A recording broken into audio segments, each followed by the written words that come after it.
Live from an undisclosed location in Las Vegas, it is Chad Graff from The Athletic making his return to the podcast. We're going to cover some East-West Shrine Bowl. We're going to cover a Patriots coaching staff still quietly in flux, and not just titles that normally they hide until July, and then we don't really find out until they put out the media guide.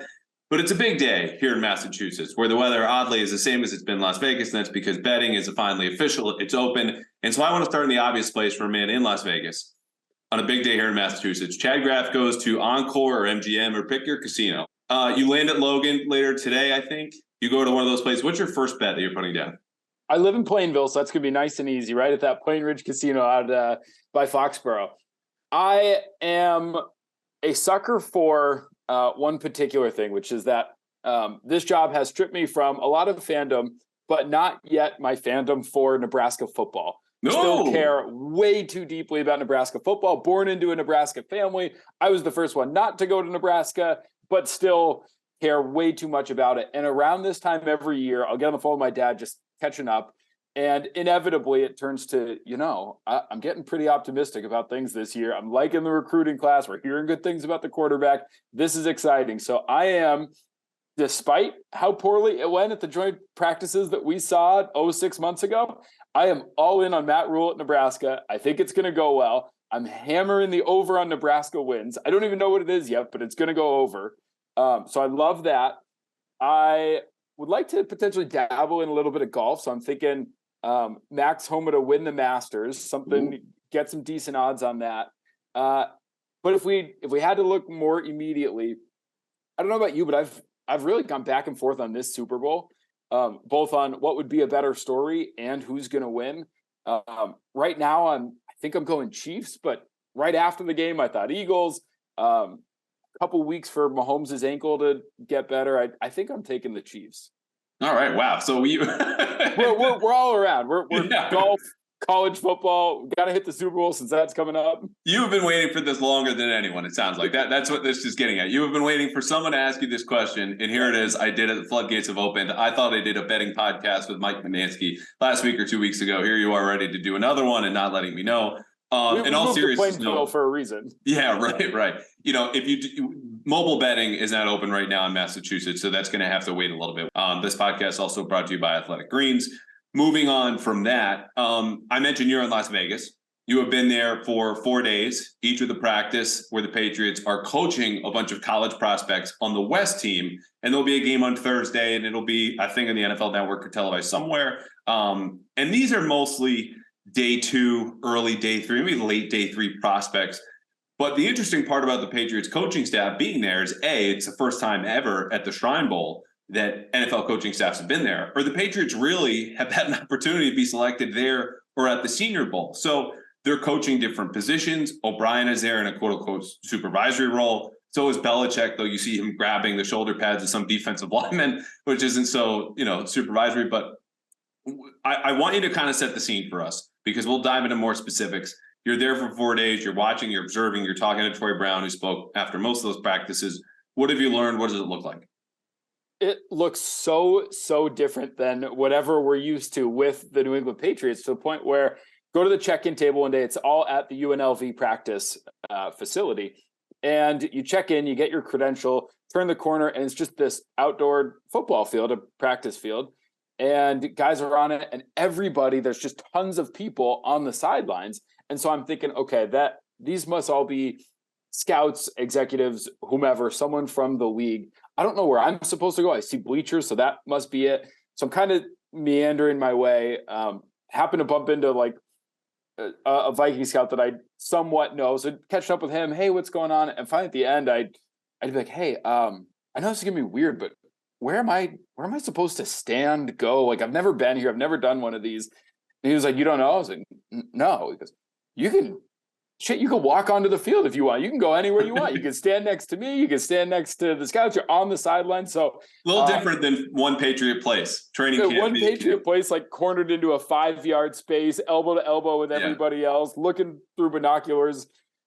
This was like you're standing on the 50 on the sideline, next to 6'6" players, and so it's so different in that respect.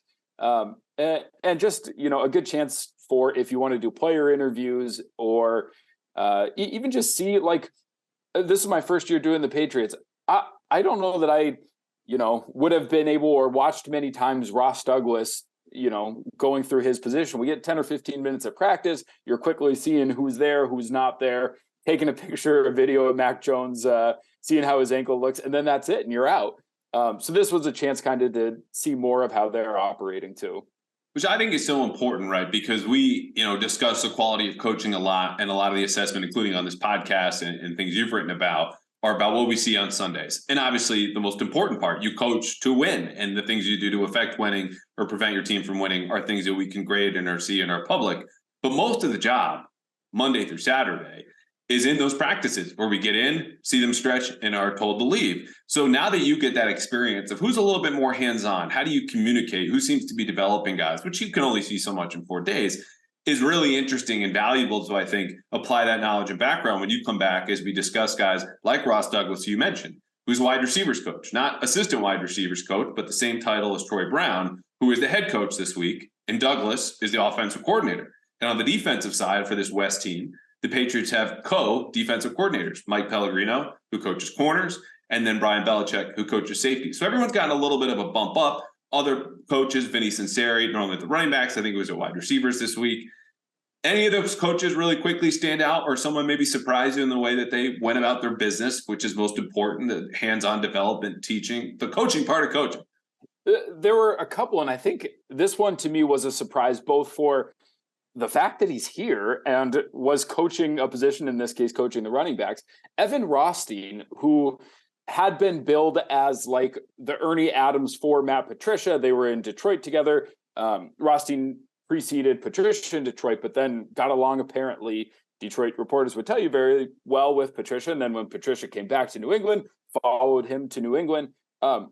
It seems, I think it's fair to say, that Matt Patricia will not be returning to the Patriots. What his role eventually is, what his next job is, we'll see. But it was interesting to me that Rothstein was not just that he's going to stay as an offensive assistant, but that he was given a position group to coach. This is not a guy who has ever coached positions before. He's always been a research guy or a vague offensive assistant, what have you.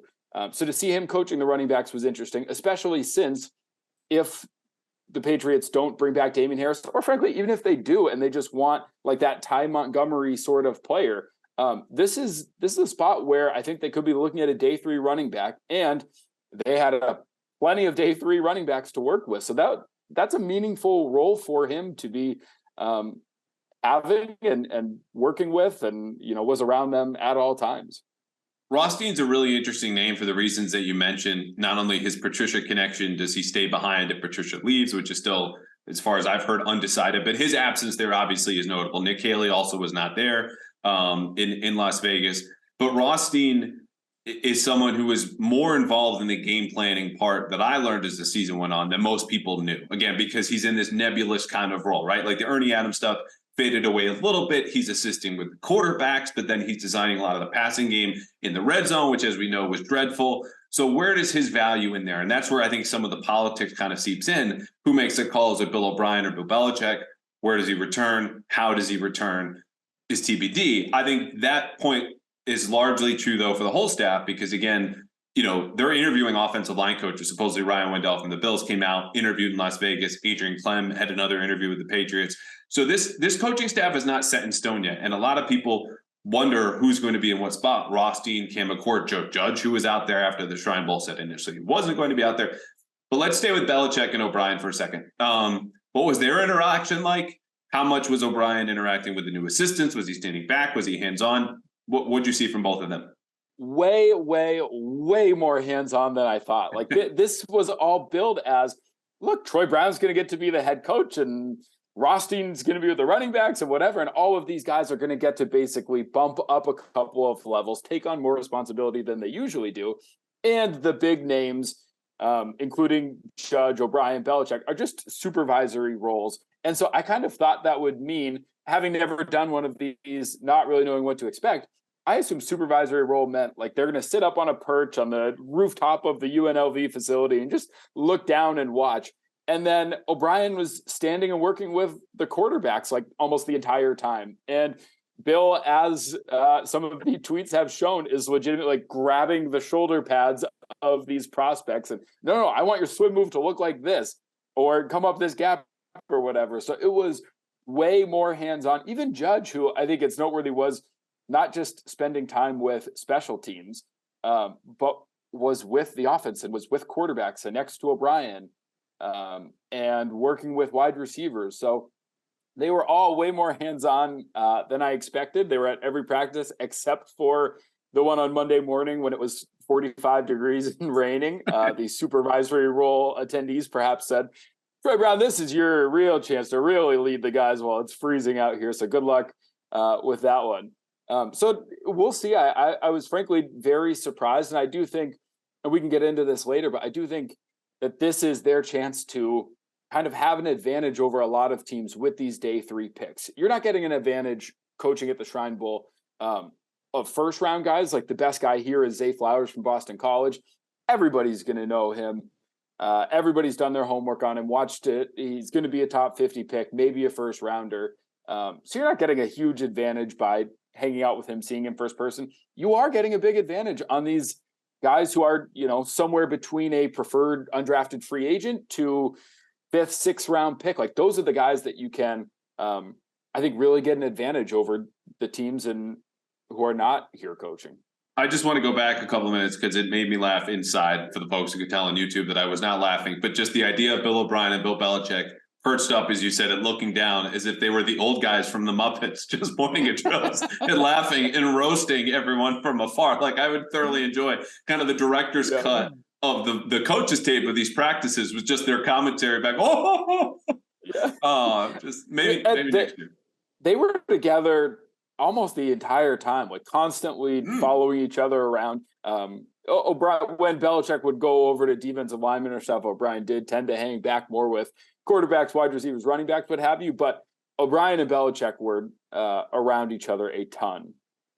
That's really interesting. And interesting is like all these Alabama guys come out, which every year, of course, there's a dozen of them, and there are some here. Like it's not going to be a surprise if and probably when the Patriots draft Alabama guys, but I think it'll be especially telling if they draft offensive Alabama guys, just given how familiar O'Brien will be with those players. So amid all of the coaching changes and pieces shuffling and promoting, that I talked about a little bit. And if you really want to know what everyone's job was, please look that up online. But I think it's important, because it's good experience for what's largely a young and or inexperienced staff to cross-train across positions. And the most important one that cross-trained was Ross Douglas. Again, offensive coordinator, first year coaching offense with the Patriots, second year on staff, and the first one was with the Bill Walsh Diversity Fellowship. He's not only as the offensive coordinator, he's coaching quarterbacks. He's not going to be coaching quarterbacks in 2023. That's what Bill O'Brien's doing. I mean, maybe he isn't as an assistant. That's a lot of trust in a 28-year-old guy who last year was hired, as I reported, the youngest position coach in the league. Now, Ross, who knows about his future, but I think it's important for O'Brien to watch him and Sinceri and Evan Rothstein as auditions as much as the players are in front of O'Brien and Belichick, because they're trying to decide, again, what the offensive staff is going to look like. And it's very much unsettled, not just the offensive staff, but the staff as a whole. We have reporting from your colleague, Jeff Howe, that Joe Judge will be back. It's just, if he's going to be back, I have a hard time believing it's going to be on offense, which means then he goes to special teams. Then you have another domino falling of Cam McCord, all of which to say there's a lot still that's unsettled. But did you see any of that where you could tell O'Brien might have been studying the assistants as much as the players? Because again, he's trying to determine with Belichick who he wants on the staff and where. For sure. I mean, this is kind of, it was a foil to the Falcons staff in a little bit in terms of, as you mentioned, these are all auditions for a new offensive coordinator in Bill O'Brien, who needs to put this staff together and is apparently interviewing candidates for his staff while the Falcons have rounded out their staff, similar position in that they just hired a new defensive coordinator. So it's a little bit of still getting to know you. And so Arthur Smith has told them, like, hey, I would need everybody out of the office, done working by dinner time, go get drinks together, eat a steak together, get to know each other, have some fun. That is not the case, perhaps unsurprisingly, with the Patriots. I was going to say, God bless Arthur Smith. Yes. Arthur Smith went to a concert with his wife on Saturday. Told everybody, like, enjoy. If your family comes out, go hang out with them. This is a fun thing. This is a showcase. We don't need to take this too seriously. I'm not going to say that one side is better than the other. That's for you to decide. But the Patriots' decision has been drastically different in terms of, it sounds like it's been, give me 12 hours on the Shrine Bowl, 6 a.m. to 6 p.m., prep and practice, watching tape, figuring out what you're going to do. And then after that, I don't want you to go explore Las Vegas and, go see a cool show. Now it's time to put your Patriots hat on and start prepping for free agency. And we need to look at all of these players who are going to be free agents at your position. Tell me who you think is going to be good and not good. So the Patriots assistant coaches have not been wandering the strip with like a cool Fat Tuesday drink or something. This has been very, very much a business trip for them. And that, I think is primarily with Bill O'Brien too, of, as you mentioned, trying to figure out this staff, which, to go all the way back, I think is one of the main reasons that Bill O'Brien makes so much sense for this from the very beginning. Mm-hmm. He knows what it's like to work for Belichick, which until you actually do it, all coaches have long hours, but until you work for Belichick and see just how minimal your outside football hours are and your fun hours are, like, it's just, Keenan McCardell may have been great, but it would have been, I think, a bit of a wake-up call to realize, wait a second, we're going to this like all-star game showcase of day 3 prospects that's really not all that important, and you want me working 16 hours a day on that? Bill O'Brien in knows Vegas? That. In Vegas, of all places. Opportunity cost is around every corner, While our colleagues are, running up a nice tab on blank in the Falcons check. Yeah. One last one, and then we'll pivot a little bit more to some of the players you see as fits, and then some bigger questions for the team. During the Combine, which is, we have the Senior Bowl going on now, but the Combine is the next big event on the NFL calendar as far as the entire league gets together. They drink, they gossip. There are players who are timed and tested and lift and blah, blah, blah. The most important stuff is all off the field in the bars and restaurants, for media included, frankly. How much of that went on at this event? Was there anything off the field where obviously our focus is what's on the field, but more importantly, there's stuff that's kind of going on besides the interviews that we talked about with Wendell and possibly Clem? Yeah, well, it's interesting. Perhaps it's good that it's dry January, not dry February, with the Combine coming up, and yes, just prep for that. And can't confirm. Yeah, exactly. This was a little bit different in terms of there were not that many general managers here. Like the top level people around the NFL are kind of going to the Senior Bowl, as much as the NFL is doing what it can to prop up the Shrine Bowl and make it a bigger deal. They want it to be kind of 1A, 1B with the Senior Bowl, even though right now it's viewed clearly by who is in attendance at each of those as the Senior Bowl is the more important one. The Shrine Bowl's day 3 guys. The Senior Bowl has some first and second round picks there. So it was not as much that. It was a lot more of networking from the scout side.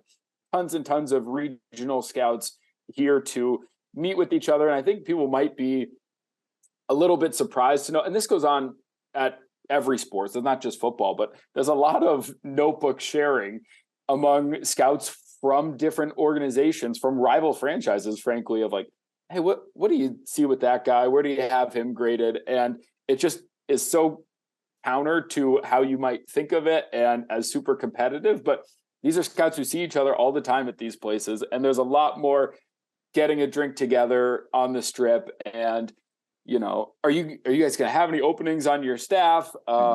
What do you see from this player? So there's a little bit of that, but different from the Combine in that there weren't that many like super high level movers here. And then, as much as I kind of knock on Indianapolis from time to time, it does go to show how nice it is to have basically 3 bars that people go to all within walking distance, as opposed to the Strip having 1,000 bars just in one hotel on a 4-mile stretch.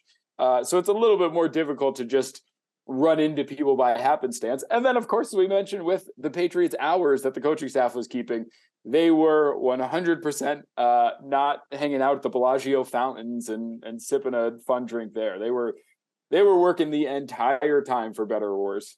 Okay, so the Patriots officially had the most boring trip to Vegas ever taken. I hope that's not true for you, work aside, because you know what, you get 4 days in Vegas, including 2 days in the weekend. You got to make the most of it. It's funny though, because I mentioned off the top, Athletic Greens, one of the sponsors for this podcast. Want to take a second to talk about them now.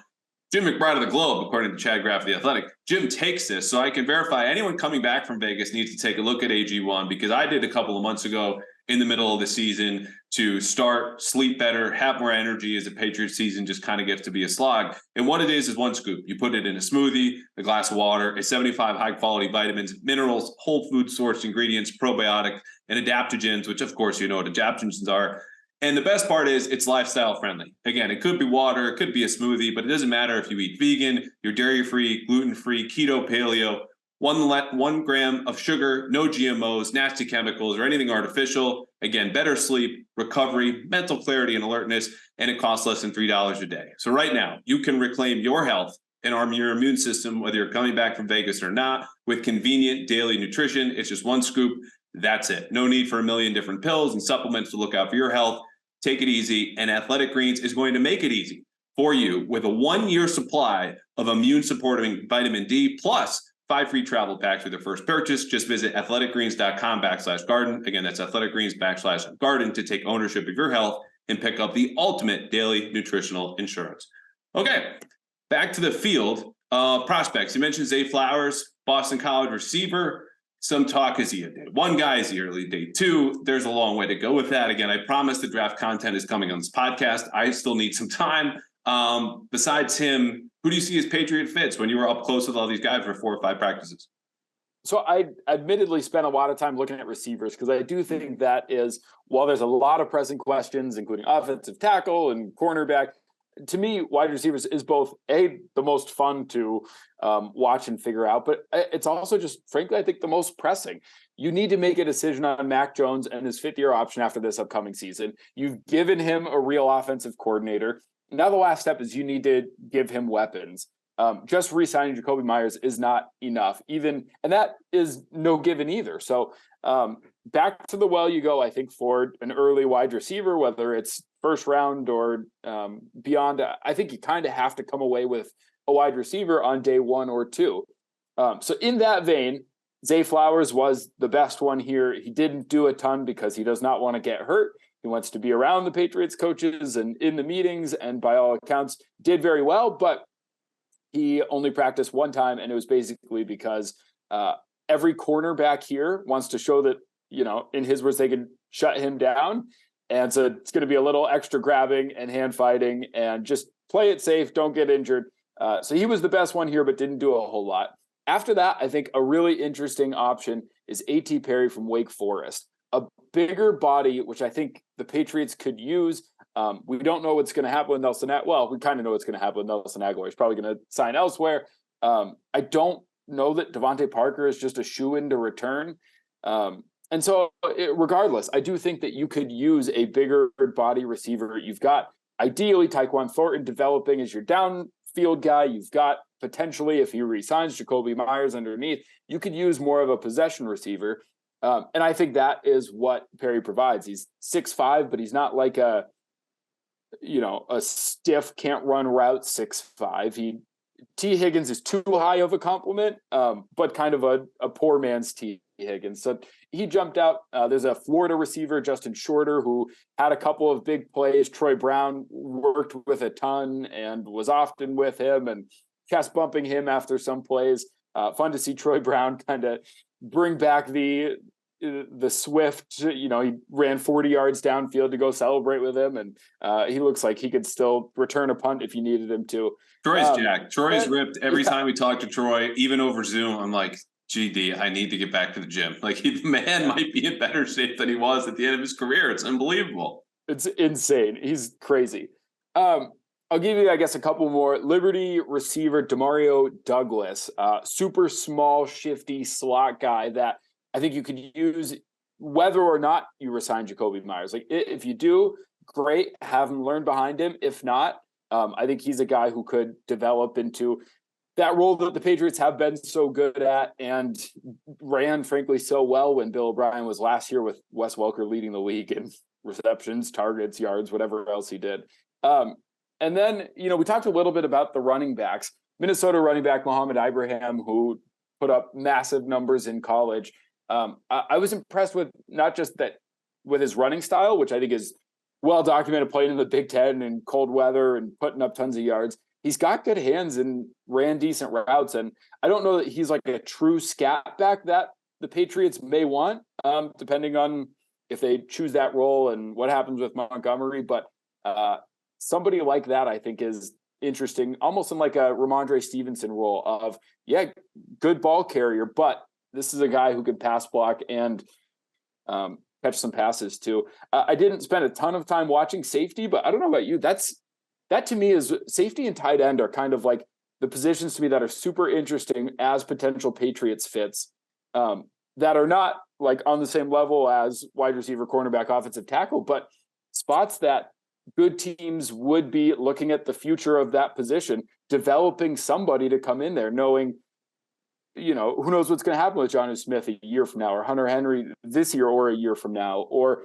Adrian Phillips. Let's stay with tight ends, because this ties into some of the guys that were there. And one of your other colleagues at The Athletic, Nate Tice, tweeted about Jack Coletto from Oregon State, who also played some fullback. And I took note of this because, as we both watched and knew last year, the Patriots got rid of the fullback position. This was a one-back offense in every single iteration, and they asked Jonnu Smith, can you pop back in the backfield for some lead runs or some split zone? And okay, that's fine. It doesn't count.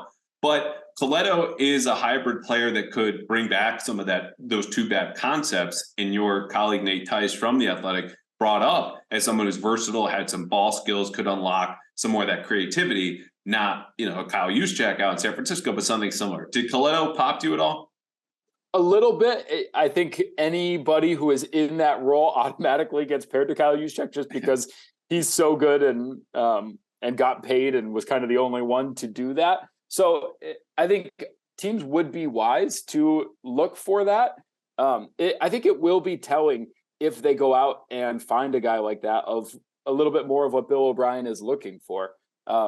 I do think whether it's him or somebody else, I don't know what you think, but you need another tight end. You've got two on the roster, so for sure need another one. But just knowing that the Jonnu Smith thing hasn't really worked out like you hoped when you signed him, next year's the year that you can more easily get out of that. This feels like a good opportunity to choose a day 3 tight end, somebody that you can develop. They're your third tight end this year, 4th or 5th round, something like that. And then if they play great or begin to develop, awesome. You've got your number 2 tight end next season. If they don't, no sweat. It was a 5th round pick. We'll go look for somebody else. So I really think that they'll be going that route. One oddity, I guess, is that was the only position for the Patriots that they did not assign a position coach. They just had them either work in with receivers or Bill O'Brien would pop by and help, but they didn't have a position coach for tight end, which is a little bit odd, perhaps just because they didn't have as many people on staff when you don't have an offensive line coach and a tight end coach maybe up in the air. Maybe it was a numbers thing. Maybe you can read more into it, but they did not have a tight ends coach here for coaching the Shrine Bowl. Yeah, and that comes back to Nick Caley, obviously the Patriots tight end. His contract is set to expire. Interviewed for the Jets offensive coordinator job. The Patriots job didn't get either of them. His future seems to be uncertain. He's 40 now. His name has been floated a lot, even on this podcast, by myself and other people. I'm not sure how much interest there is for a larger role. Obviously, those interviews are a good sign. But when you look at the production from that position the last few years, like you just talked about Jonnu Smith being a real downer, maybe he didn't want him on the roster or was involved in the free agency decision, because before Jonnu Smith got here, was heralded, including by yours truly, as this kind of underlying analytics, like the separation's really good. He breaks tackles. Yeah, he's never topped 500 yards in a season, but it's coming. Never did. Totally whiffed. So I don't know if that was more than just, hey, Nick's not going to come. We'll just figure it out while we're there. Or maybe that's a position like we talked about with offensive line that they might need to address moving forward. So I think it's a larger conversation later on, but I think it's interesting that they did opt not to slide anyone in there, because it's also a complicated position. But if you're one of those tight ends at the Shrine Bowl, you're like, I would like to be coached. I would not like to be treated as a receiver or a part-time tight end. Like, what the heck? Yeah, it was an interesting situation because they would basically either be an offensive lineman or a wide receiver, and there wasn't much. Just, hey, you do your own thing here, and it's just a spot that fascinates me, along with safety for the Patriots this offseason. So yeah. You mentioned we'll safety. Those decisions, I think, starts with Devin McCourty, right? Does he retire? Does he not? Even if he does, I don't think he comes back and plays 98% of the defensive snaps like we've become accustomed to. They were limiting him a little bit towards the end of the year, but he could re-sign for 1 year. They could bring back Jabril Peppers, who I think proved he was a real fit, even as someone who had the experience in Patrick Graham's system in New York, and obviously he's built like a box safety. I mean, he's built like a box. Forget the safety part. He's absolutely rocked up. But we'll save that for another day. I want to get into one more question just for you, and then we'll do mailbag stuff. Your personal takeaway. First year on the Patriots beat, we already hit on some differences. They go to Vegas, they don't party. Obviously, we see 5 seconds of practice. I don't want any of this 0.0% to come off as complaining about it. I'm just asking for you to illuminate folks on your experience in Minnesota, both covering the NFL and NHL, and what it was like here in New England. I would say two things that are going to sound kind of competing and like they couldn't be true. I think the first thing that was a takeaway just from having done this for one full season now is a locker room's a locker room. Like, it doesn't matter if it's the Patriots with closely guarded secrets or, the Arizona Cardinals without a ton of media people there. Like, the guys are football players. They've been several places. That was not a big change to me. I was a little bit worried of, I know players in the Vikings locker room, is it going to be so different now going to the Patriots, where is Bill Belichick going to have told everybody, do not talk a certain way? And sure, there's a little bit of that, but by and large, you can go up to these guys and do your interviews and tell their stories and write features on them. And that is not different. What is drastically different, and I know that people know this and I knew this, but I don't think I knew this to quite this level. I came from Minnesota, where they had just switched out Mike Zimmer and Rick Spielman, brought in Kwesi Adolfo-Mensah and Kevin O'Connell. And their buzzword that became something that we kind of frankly mocked was collaboration. Everything was, every coach is going to have a say in this. Every scout is going to have a say in this. We're going to listen to analytics. We're going to listen to our scouts. We're going to take everybody's opinion, blend it together, and that's how we're going to come to decisions. And to say that is the drastic polar opposite of the Patriots, I think would even be doing it unjustly. I did not realize quite to the level that Bill Belichick has control over every single tiny thing, down to, it wouldn't surprise me, like the flowers in front of Gillette Stadium. And the fact that he lords over all of that, and it's very singular. So I went from like super collaboration, everybody gets a say, to this is my decision and my way, and I don't care if it makes other people miserable, and I don't care if I come off as a jackass or mean. This is how I am doing it. Great, you want to stay? Awesome, you can stay, but this is how we're doing it. And if you don't want to stay, goodbye, the door is right there. So seeing just to the level that I think Belichick works his employees and is so singularly making decisions, frankly, was a bit surprising, even knowing his reputation coming in.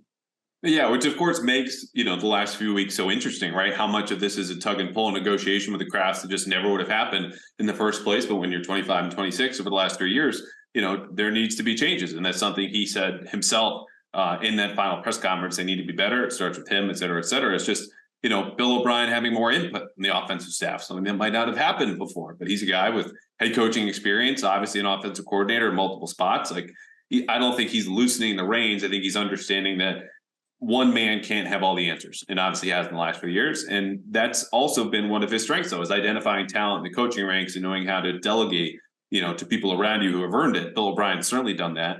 You look at the rest of the staff, that's where most of the problems were, which obviously trace back to him. But enough on last year. Moving forward, we have 3 mailbag questions. We'll get through them quickly, all via Twitter. Let's lead off with Marco. You talked about this actually right off the top. Marco wants to know, quote, maybe it's wishful thinking, but with the coaches having such a close look at the prospects, are your hopes / expectations for this year's draft class much higher than in the past? You mentioned these are mostly day 2, day 3 guys. Do you think there's a real tangible benefit there? Because as you mentioned, there are a ton of different scouts standing on the sideline as well. I do think that there is a benefit. I just think it's a marginal benefit that has to do with your 5th, 6th, 7th round picks. To kind of put it in perspective, I was reminded by that Vikings scout. The Vikings had this. They were there. I didn't go to it, but they coached the Shrine Bowl in 2019. It's mostly day 3 picks, but they had 2 6th-round selections that year. Oli Udo was one of them, who they coached at the Shrine Bowl, and Armin Watts was the other one who they coached at the Shrine Bowl, and felt really good about those selections because their coaches had advocated for them, worked for them in the position room, say, hey, this guy is taking the coaching. He's raw. He's a 6th or 7th round pick for a reason, but we think that there's a lot more to get out of this guy than perhaps other teams are realizing just based on their traits and college production. I would say that they hit on both of those 6th-round picks. They didn't turn into, Pro Bowlers, but if you're getting multi-year production and occasional starts from your 6th-round picks, as those 2 6th-round picks turned into, that's probably a win. So I think there's a definite advantage, and it helps. It's just, I think it boosts your chances of a successful 6th or 7th round pick from very low to pretty low. So it's not something that I think nails their 1st round pick and means the draft class is going to be like that Kyle Duggar one. But you know what? First of all, that's a tremendous example and just experience to cite, because, the staff was there. This is how it helped. This is how it translated. And these are the benefits. Not only just this is what I think, but it happened with the 29 Vikings. You're married. I'm engaged. If we were to go back out and you could have that little help or bump or 2 days with someone that increase your chances of someone that you covet from pretty low to low, you're taking that. Absolutely. I'll take the marginal benefit and bump and percentage chances of landing this girl, this prospect, or whatever it is. So Marco, be satisfied. I'm from a distance in agreement with Chad, defer to his experience and time there. But yeah, pretty little low, especially in those later rounds. You'll take it. All right. Dave on Twitter wants to know, what will Judge's role be next season and why is he still here? It's a little mean. And why does it appear that Cam McCord is still running special teams? I got the Judge blowback. There were a lot of things in the story I published last week that had to deal with his coaching style. His presence in meetings did not go over well. I, again, want to remind people, I think this coaching staff is in flux. The titles, the roles have not been nailed down. If they're not able to hire, say, an offensive line coach is the way they want to, or a tight ends coach if Nick Caley leaves, there are still so many moving parts that I think there's a world in which Joe Judge goes to special teams and for whatever reason they're slow playing that, or maybe he works into an assistant tight ends coach or an assistant receivers coach or some other support role in offense where he's not the lead coach, overstepping and under delivering. So we can't say for certain, unless you have brand new reporting that you should probably just run to The Athletic and write about instead of saying on my podcast.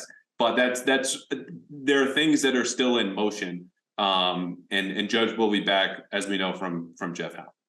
The other part of this that's interesting to me as I was kind of watching him, and Cam was completely running the show with special teams, is what, and I don't know the answer to this, but was just kind of thinking about it, is what does Joe Judge envision 5 years from now, 10 years from now? I would imagine, knowing these coaches and that they all have big egos and all think that they should be the ones running the ship, that he probably wants to be a head coach again. And he probably feels like he's learned a lot from the poor results in New York with the Giants.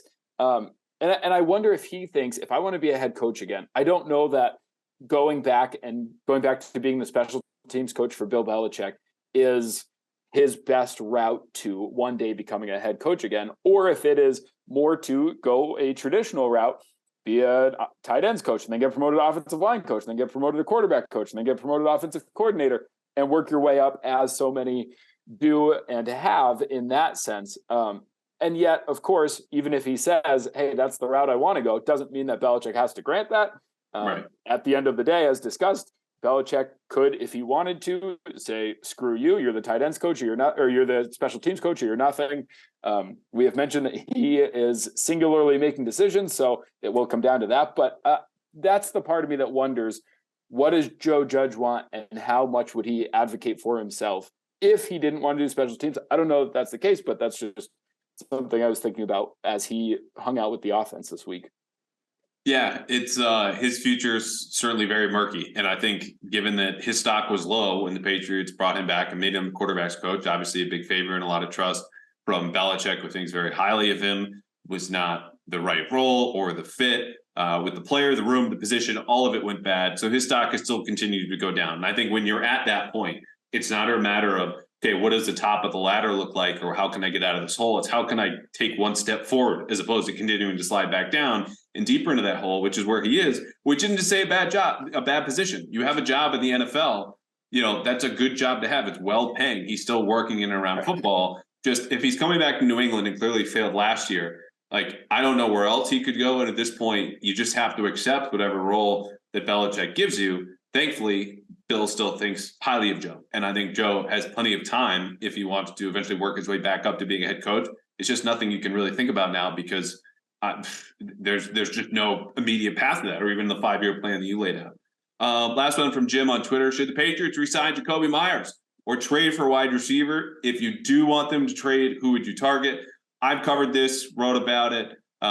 Names: Jerry Jeudy, Keenan Allen, Hopkins is out there. That seems less likely now with Bill O'Brien on board. T. Higgins, people have thrown out. So do you resign Jacoby? This is obviously a matter of price, but let's say it's 12, 13 million to some project. And then if not, are you trading for someone? 12, 13 million, I definitely resign it. If it gets to 15, 16 with tons of guaranteed money, that's when I would pump the brakes. But I think the goal should be, yes, re-sign him. Would think that it would make a ton of sense if you can go the trade route for Jeudy or Higgins. I'm super skeptical on Higgins. I get that everybody's like, you're going to have to pay. Yeah. Joe and Jamar, they're on the doorstep of a Super Bowl. You cross that bridge when you absolutely have to, and not a second before. Squeeze out every bit of this window as you can if you're the Bengals. So I'm skeptical that you could get him. But if you get Jeudy, I think you sign up for that, make that happen. I think the more likely route is not a trade, but yes to re-signing Jacoby Myers and then drafting somebody in the first or second round. And then you hope that Tyquan Thornton has taken some meaningful steps this offseason and is going to have some sort of year 2 boost. And if that's the case, then perhaps you start to feel better. But it's a position that I think very badly needs an upgrade, and yet unfortunately does not have a lot of easy answers just because of how bad the free agency wide receiver class looks like it's going to be, as I think Patriots fans have known for 6 months now. Yeah, and I keep stressing this for whenever it comes about. It should be, second week of March, and you find out about Jacoby Myers. Does he stay? Does he go? Just keep price in mind. Again, this is what it comes down to. The Patriots, of course, would love to have Jacoby Myers, model citizen, leading receiver for 3 consecutive seasons. Guy can play inside now, serviceable. Just we'll find out how much in the friend zone he is with NFL executive versus 1 or 2 that might fall for him because of the production of the guy he is in the locker room, or they have the money, or just it's an ex-Patriot staff out there, whatever it might be. And the price is going to determine whether he comes back or not. I believe he wants to be here. He's on the record saying that. If they can come close to market value and still be able to add weapons around him, I think they do it. The X factor, just as you mentioned, is what if some team like the Chicago Bears that has more money than they know what to do with, needs wide receivers, like, yeah, we'll throw tons of money at you. We don't care. We have unlimited money, a rookie contract quarterback. We just need weapons for this guy. Like, come here and we'll give you $4 million more a year than whatever the Patriots would offer. That is kind of the X factor. And then I really don't know what you do if you don't re-sign him, because things get pretty bleak fast, and all of a sudden you're really throwing out some high draft picks in a trade, because I think you start to get a little bit desperate. Yeah, and then you're down to Devontae Parker, Kendrick Bourne, and Tyquan Thornton under contract, and that's it. So, yeah, in that case, I think they definitely draft a receiver. But as mentioned, plenty of time left for the draft, plenty of time to have you, Chad, back. You got a flight to go catch.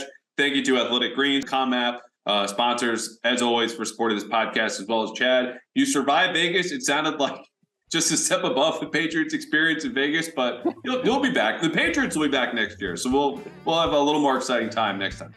Perfect. I'm going to go have my Athletic Greens and recover and survive this somehow. Thanks, my guy.